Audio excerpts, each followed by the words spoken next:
What's up, everybody? Welcome. Guy here. It is Wednesday night, live on YouTube and in your podcast feed, whenever you're taking your podcast feed. So appreciate whenever you're listening. Hit a 5-star review on Apple Podcast. If you're watching on YouTube, great. Like the video. Subscribe to the channel. Thank you very much. Deebo Samuel stock. NVIDIA. Looking good. Well, actually, it's not NVIDIA. Everybody likes NVIDIA. I like Deebo stock more than anybody else. I'm feeling good about it coming out of Wednesday's day 2 of media availability at the 49ers mandatory mini camp practice. Deebo still an ass kicker. Not going to spend a lot of time on it other than to say every day that I watch Deebo Samuel practice, yesterday included when I watched him talk, I feel better about all my Deebo stock. The roaring kitty of Deebo stock. I've exposed my position. I feel good about it. And yeah, I think he's going to have a big year.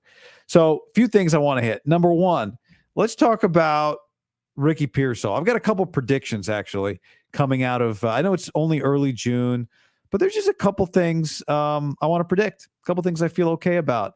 And one of them is kind of complicated because we got to figure out how it's going to happen. But watching Ricky Pearsall again today just look like a pro. Yesterday, Kyle Shanahan and Deebo Samuel both talked about him in a way that shows that he's earned respect very quickly from his coaches and his teammates. He doesn't catch everything. He catches it when it's catchable. We'll see how many, when the pads come on, how many big time plays he makes when there's traffic all around him. But I think he's going to do a good job of it. Today, Deebo caught a really nice ball, perfect throw from Purdy. And Ricky Pearsall was right there running with him behind the defense on the sideline, little high five. They just had a good little chemistry, little thing going between the two of them. And he's fit in very well and very quickly. So prediction number one, Ricky Pearsall's going to have a few more catches this year than I thought. I didn't know how many he'd have, but what I said was Ray McLeod got 15 targets last year. So Ricky, don't expect much from Ricky in terms of targets, in terms of catches. But I think he's going to have more. The question is going to be, and the reason is because I think they're going to make an effort to get him the ball more.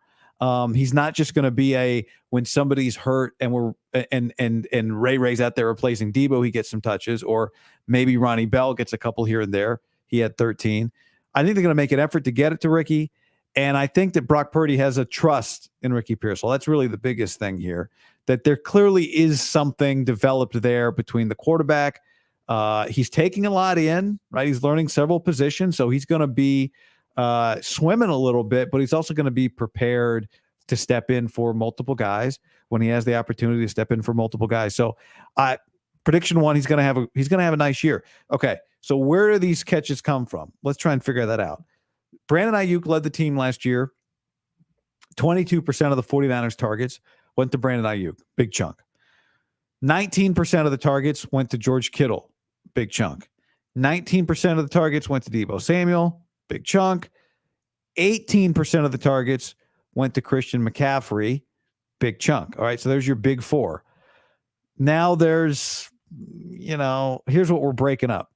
Juwan Jennings had 33 targets, 7%. 7%. Is Ricky Pearsall going to have more targets than Juwan Jennings? I think it's unlikely, but I think he's going to be in that range. Juice. Look good today. Juice has 3.5% of the Niners targets. Ray McLeod, gone. Had 3% of the 49ers targets last year. That's 15 total targets. Ronnie Bell had 3%. He had 13 total targets. Chris Conley had 1.2%, 6 targets, many in the Week 18 game. Willie Snead had less than 1%, 3 targets. Charlie Warner and Ross Dwelly had 1%, 5 targets. So you look at that and you say, okay, let's start simply. Ray McLeod and Ronnie Bell, that's a combined 28 targets. That's near the Jennings number. That feels like a good number. It's not great. It doesn't feel like great, like you're going to have a great rookie year. But as we know, the Niners don't throw the ball relative to the league a ton, right? They're at the bottom of the league. Maybe that'll go up a little bit this year. But if you watch the 49ers, you wouldn't have watched Juwan Jennings and gone, God, that guy only gets 7% of the targets. You watched Juwan Jennings and thought, boy, that guy shows up in big spots. And so I think Ricky Pearsall is going to have a little bit of a chance to do that. So I think his number is going to be around, that's where I'm going to go, around 28, 29, 30 targets. Maybe he takes some. Maybe McCaffrey gets a couple less. Maybe Kittle gets a couple less. But I think Ricky's going to be in that world, and I think that's going to be impactful for them. I also don't think Logan Thomas is going to make an impact in this offense. I mean, he had caught 55 balls last year. When Kyle Shanahan was asked about it yesterday, he said, I wanted to bring in some competition in the tight end room. He didn't say, I think we've got a number 2 tight end here. He said, I wanted to bring in some competition in the tight end room. With all of these weapons, as much as I love and a lot of people love, and I'm not guilty. I mean, it's you want a tight end too that's dynamic and can catch the ball.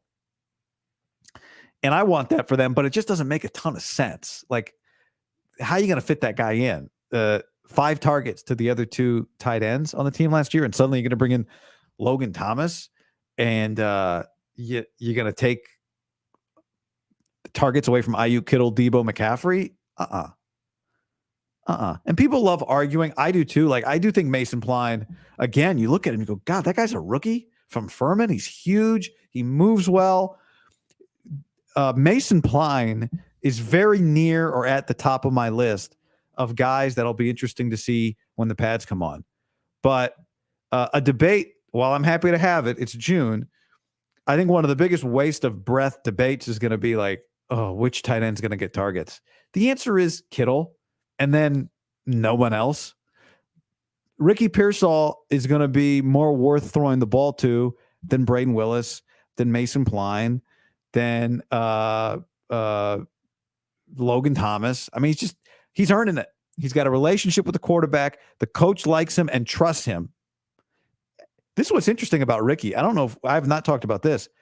Kyle clearly kind of trusts him for a guy who definitely doesn't know all the offense yet and is a rookie.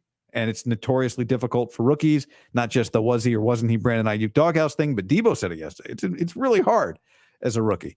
So there is something there. I know people, you go like, is he dynamic enough? Does he have a high enough ceiling? That's for year 2, year 3. But right now he's going to hit the ground running. So again, prediction number 1, Ricky Pearsall is going to get more targets than I thought. Right now that number feels like it's about 28, which doesn't feel like a lot. I could see that number being 35 maybe, but there's something there. They respect him. He fits in. And I think he's going to make an impact for them.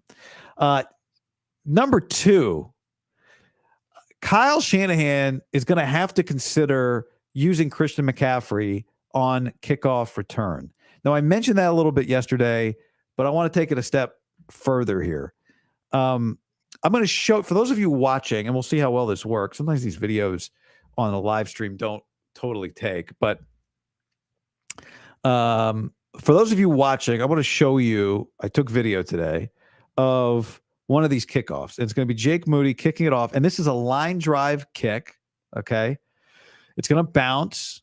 Ricky Pearsall is going to struggle to pick it up on the first bounce. He doesn't do it successfully.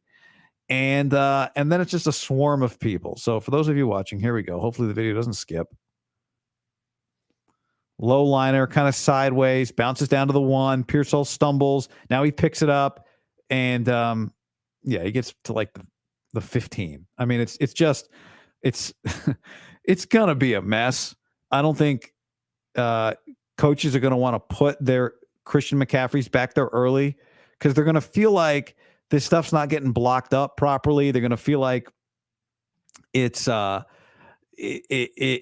risky. So I talked about that a little bit yesterday, but here's the update. I talked to a friend of mine who is an expert, maybe the expert on these kickoffs. And I asked him I've been asking him a little bit about like how this has worked. And one thing he said was that it takes away, the expectation is that it's going to take away about 4 offensive plays per team per game. Because instead of kickoffs where the clock doesn't run because it's a touchback, the clock's going to run now because you're going to have more of these plays, these live ball plays, and it's going to cost teams offensive snaps. Bad news. Kyle Shanahan and Mike LaFleur and Mike McDaniel and Sean McVay definitely hate that.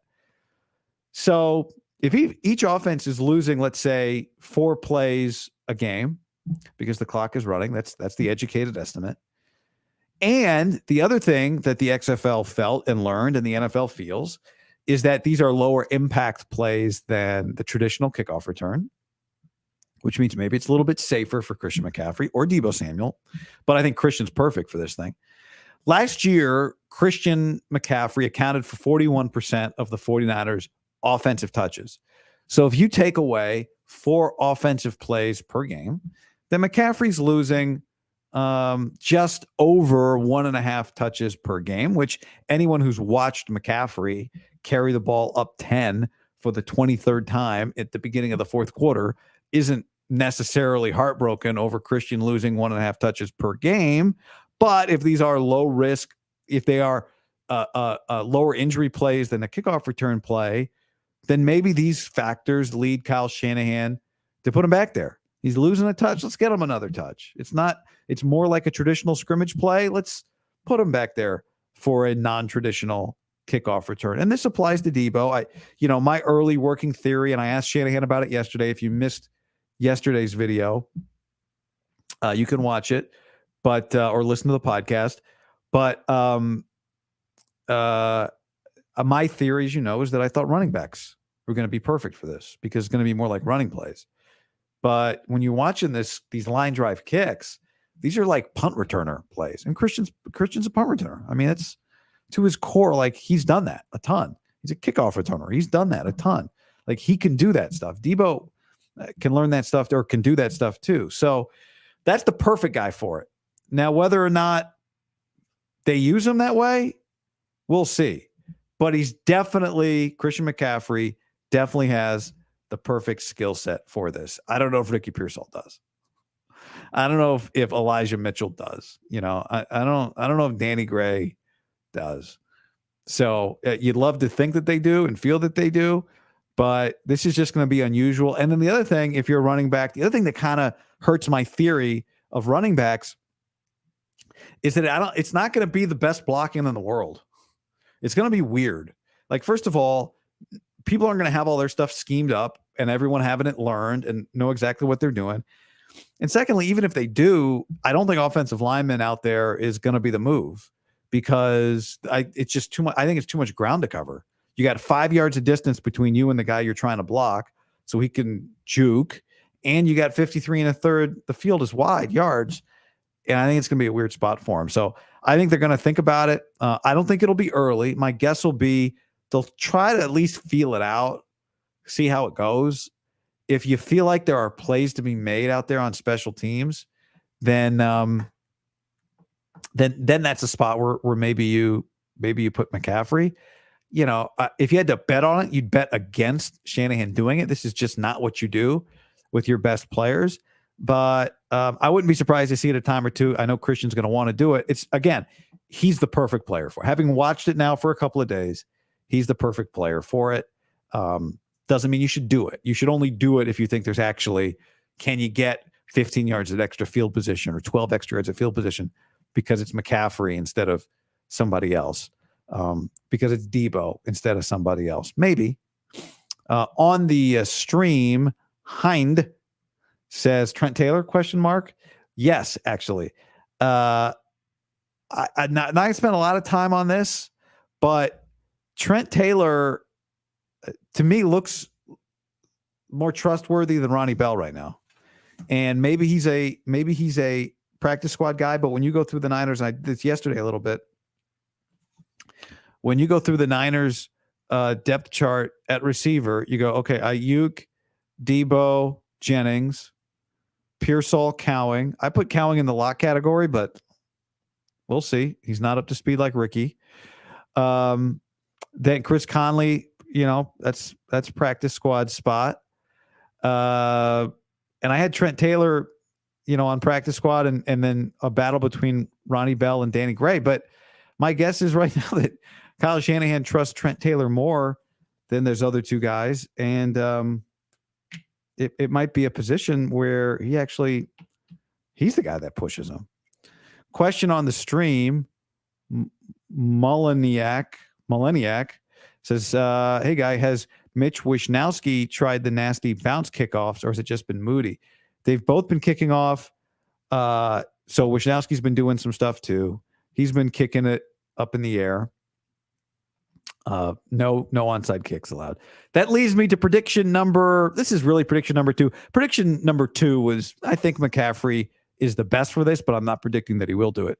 Prediction number 2. You ready for this take? This is kind of half baked, but I actually feel good about this. I think Jake Moody is going to be better this year. And I'm basing that 100% on Dr. Guy Haberman, PhD, DDS, MD, body language doctor. Doctor of body language, Guy Haberman, thinks that Jake Moody looks a whole lot more comfortable this year than he did last year. Jake Moody, understandably highly drafted. That's a controversial place for a kicker to be. And last year, I thought, watching him before the year, he just looked the way I thought he probably felt.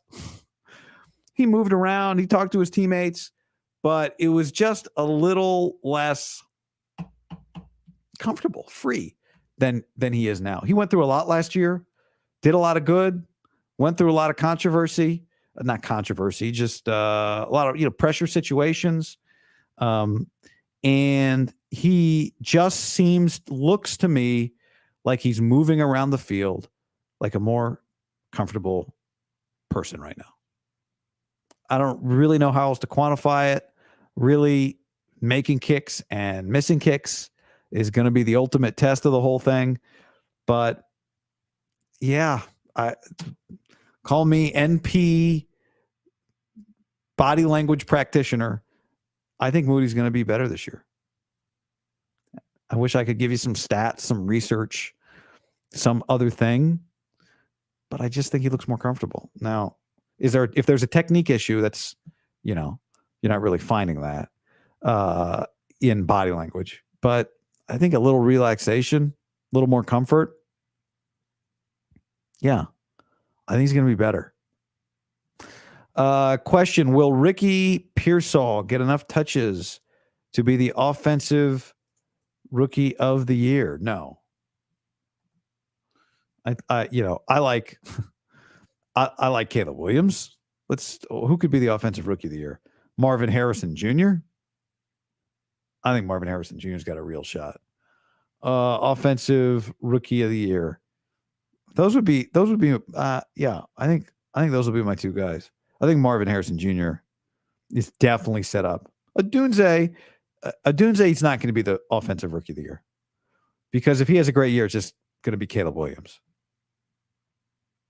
Malik Neighbors catching balls from Daniel Jones? No. Bo Nix? I don't think so. Yeah, I don't think it's going to be Ricky, which is fine. Somebody said, let's see, I got several more of these, but I wish I could search these comments. I didn't see the one I was looking for, but I saw this. So let's go with Travis C. Travis C asked, does Larry Krueger have rose-colored glasses for Corey Schrader, or do we think he might actually be viable at the NFL level? Super interested to see what happens with him. So I'm not sure. I'm not sure what Larry has said about Corey Schrader, but and I'll add no pads, running back evals, tough. But Corey Schrader had a nice, hard, explosive run today, moving to his left, hit the hole hard. Just the way he runs is what got my attention. Again, no pads. It's basically not football. It's not basically. It is not football if there's no pads. And it's not really running back evaluation if there's no tackling. But on the next play, after Corey Schrader looked like he had a nice run in semi-football, Isaac Guerrero had a run that didn't look so nice. Now, we'd have to check the tape. Did the tight ends miss blocks? whole different groups. These are mixed units. So it's probably not fair to Isaac Guerrero, but I just thought it was a back-to-back moment. People are like, Corey Schrader's got good vision, led the SEC in rushing last year. Knock on Isaac Guerrero, good pass catcher. He had a good catch today too out of the backfield. Not great vision, not the kind of not a pure running back. And on back-to-back plays, I thought, I think I kind of saw that. Again, no pads, not football. Matthew says, don't let Christian McCaffrey do all the extra work. We need him for other primary offensive work. Yeah, I mean, Kyle Shanahan said he wants to reduce McCaffrey's offensive touches this year. And he said, some of these, you can't be done. It's hard because they're checkdowns. But Brock Purdy is at the bottom of the league in checkdown percentage. So Purdy doesn't throw a lot of checkdowns. That's not his thing. The ball comes out quickly usually. So the numbers say Brock's not a checkdown king. When you look at Christian's history, it's the fewest targets he's ever had in a full season. So it wasn't a checkdown situation last year.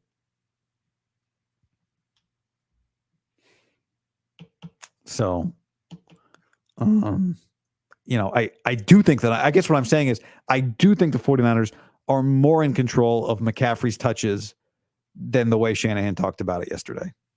Because it's not mostly checkdowns. So if you get them some returns and then you take them off for a series, are they going to want to do that? Well, that depends. Are these rookie running backs going to be any good? Is Elijah Mitchell? I know a lot of people yesterday thought, Mitchell's going to be on the move. They're going to have to trade him. Let's see these other guys earn it. Just because you're getting a paycheck doesn't make you a pro. You got to actually go be pros. Ian says Schrader's lack of speed won't matter if he keeps getting first downs. You know who's been out there at the 49ers practice? Frank Gore. Your speed is, do you get 6 yards? Do you get 4 yards? Whether or not you break off an 80-yard touchdown run, it's just not. It's not a common situation. Ishai says it's just coach speak. Yeah, I mean, easy to say less touches for McCaffrey in June. Then you're in the game. Put your money where your mouth is. Is it actually going to be less catches for him? I think it's fair, Ishai. I'm with you. We'll be skeptical of that until we see otherwise. Ike, they call him Ike. Yadam, one of the Niners' new corners. Might be corner number 2 with Lenore at nickel. They really like him. Nick Sorensen, I watched the defensive coordinator, Nick Sorensen, talk today. I think you can see why players like him, trust him. He's very comfortable. He's been in front of the room. Being good at a press conference is not an indicator of whether or not you can do the job well. So I'm always careful when it's like, I watched the guy talk. He was impressive. But I thought he was impressive in the way that reinforces the things that they've said about him, which is he got the job because the players trust him. Was it Hufunga? Was it Hufunga today or Warner? I think it was Hufunga today said that there's some similarities between Sorensen and D'Amico Ryans as coaches. He said, obviously they're different guys, but they just have a similar energy to them. And I think that's promising. I think there's a comfort that comes with having played in the league that this guy has, that he's not, I think, trying to prove to players. I think he's earned their respect before he got this job. So when he says, this guy, Isaac Yadam, we really like him. He made a nice play today on Juwan Jennings. B. Lawrence says it's a mistaken belief to think the target percentages are going to remain near the same. The offense is going to completely change. Pass attempts are going to skyrocket. Well, pass attempts could skyrocket. The percentages could still stay the same. And it might be right about that. I don't think it's going to skyrocket. I still think Kyle is going to fundamentally do what Kyle wants to fundamentally do, which is run the football. But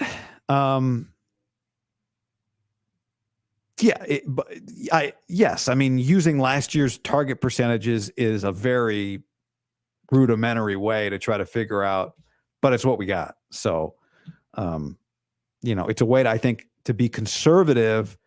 Since I'm optimistic about Ricky Pearsall, then I think I should be conservative, at least when I project his numbers. But if all those guys are healthy, it's just going to be, he's not getting 20% of the targets,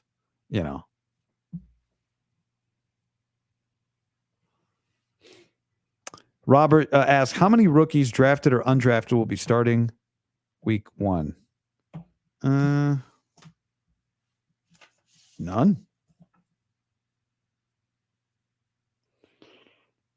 None. And one last look at the depth chart that I've got in front of me. None. I'm going to go with none. But I thought it was interesting today that Nick Sorensen said that he thought, and you could chalk this up to coach speak, but I think there's some truth to it, that he thought the rookies and the free agents that the Niners brought in are all kind of quote unquote Niner guys. I really do think their rookie class is kind of a high floor class, and they need it to be. Whether or not there's a Kittle in there or a Warner in there, I don't know, but they just need some depth out of this rookie group, and I think they'll get it. Now, is Purdy going to be starting for them week 1? I think you have to bet against it. Is Ricky Pearsall, starting? Ricky's going to be out there. Is he start? But he'll be out there.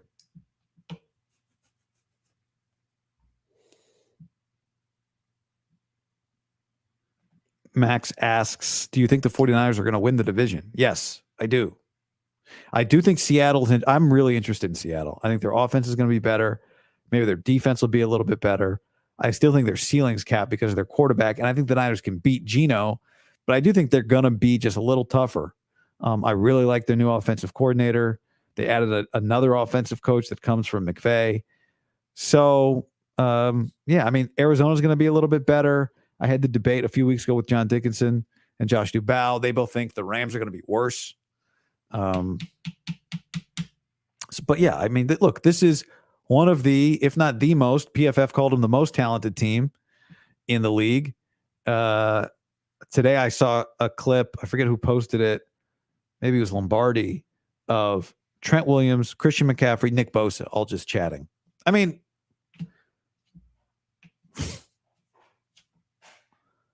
Like if those are the three best, and they're not necessarily, I don't know what the order is, but God, those three guys on any team are three of the best, or three top 5 players on any team.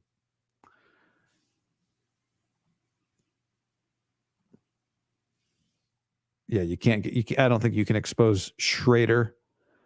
I'm trying to go back to a few of these from early comments from you guys. Let's see, where else do we have? Karen asks, who do you predict is QB2? My guess is Dobbs. Yeah, I'll go with your guess.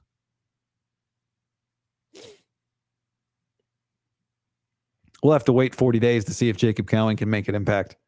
Doesn't feel like he's on the same trajectory as Ricky Pearsall.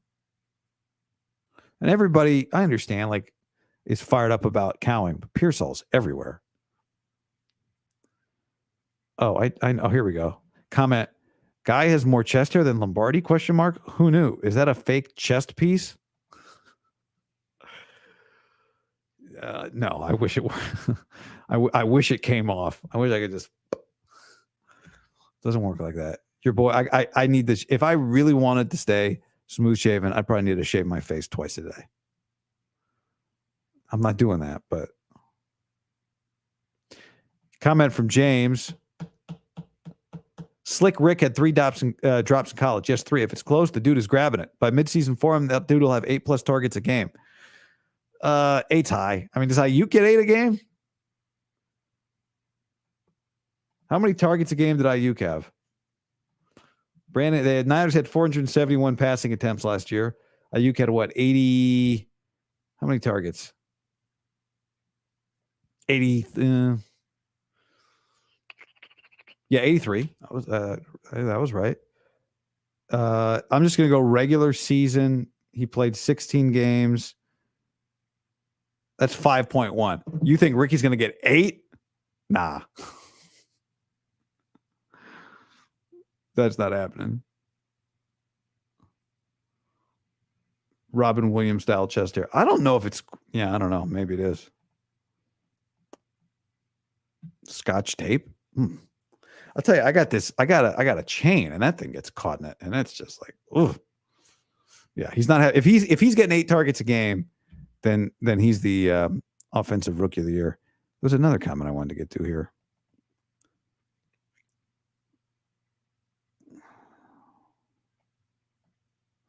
Does my guy Jake Tongas look good? Yeah, he's catching. He catches a lot of balls actually, but the depth chart is just at tight end. It just feels like there's too many guys. Very difficult. So, all right. I think that's the update for this because I was these comments are coming in.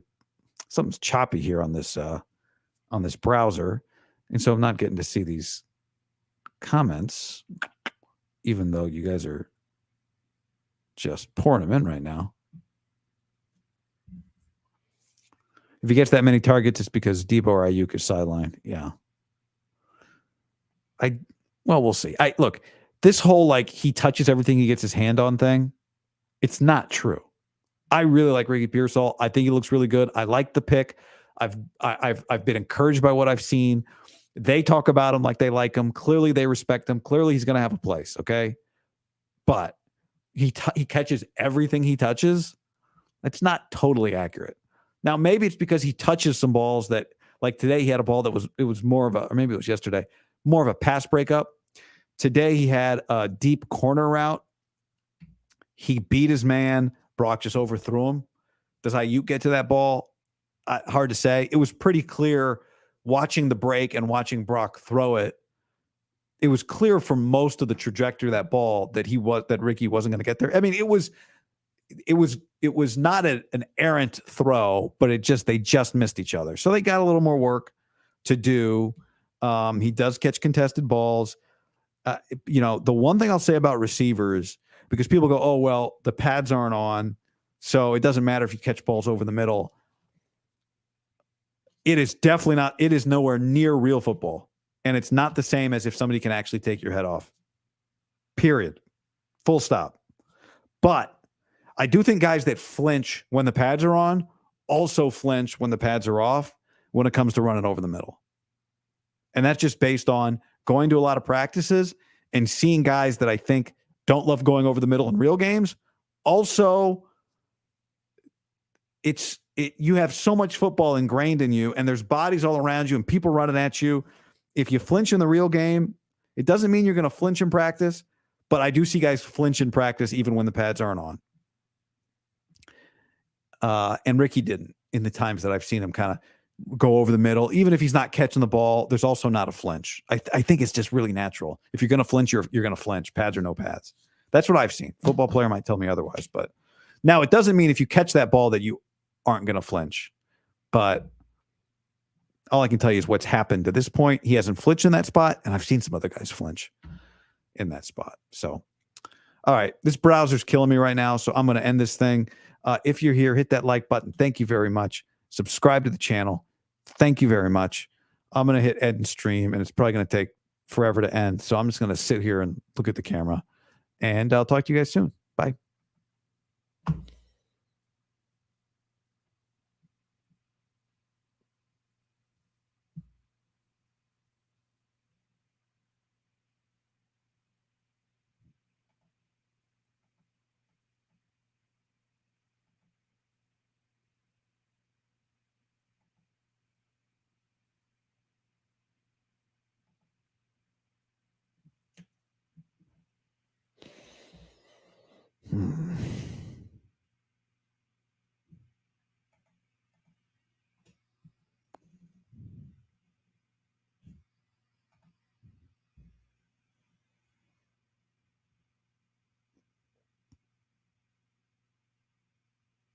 It's still not hanging up.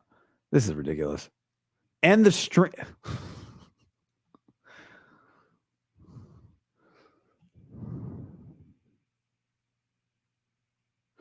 I'm selling a backpack on eBay. I got a new backpack. I'm selling my old backpack on eBay. Toomey. Old Toomey backpack. It's still in good shape. If someone wants to go find it. Buy guy's backpack on eBay. I think it's a solid price. The thing's in good shape. It's like a more compact backpack. I've hit the end stream button 10 times, so it's just this browser. I got to clear some space. I like $215. I think is what I've got it listed for. You ever find those Belroy items? Oh, Avery, what's up, dude? From the Rourke on 4th Street in Berkeley. Go see Avery. Ask for the employee discount. I got it. I did find him. Thank you. Yeah, looking for some organizational items for my backpack. Didn't install the Chrome update. Actually, I got some stuff from Peak Design in the city, and I like not the backpack. The backpack's to me, but a little Peak Design like tech. I know I'm still online, Curtis. I'm trying to end this thing, but while I'm here, I'm just I don't know. I can't read the comments in the browser, so I'm reading them on my phone. Have I tried turning it off and turning it? I know the stream is still going. Thank you. Where the hat's at? You know, Greg Papa came up to me today at 49ers practice and said, "Where's my 262 hat?"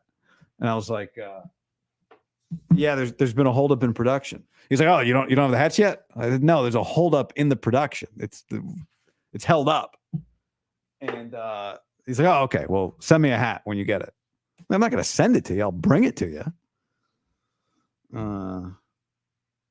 Who am I talking to? I'm talking to you guys. I'm just trying to end this thing.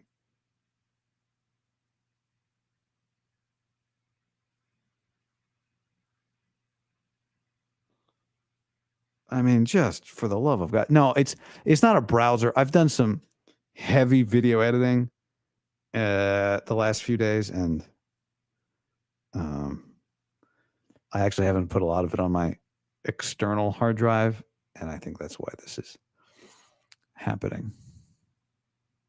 If we can get down to one viewer, I'm going to start giving away money. End. I just hit end again. Oh, believe me, hey, I've been trying to find. I don't think it's great. How do I get fast Wi-Fi when I'm traveling?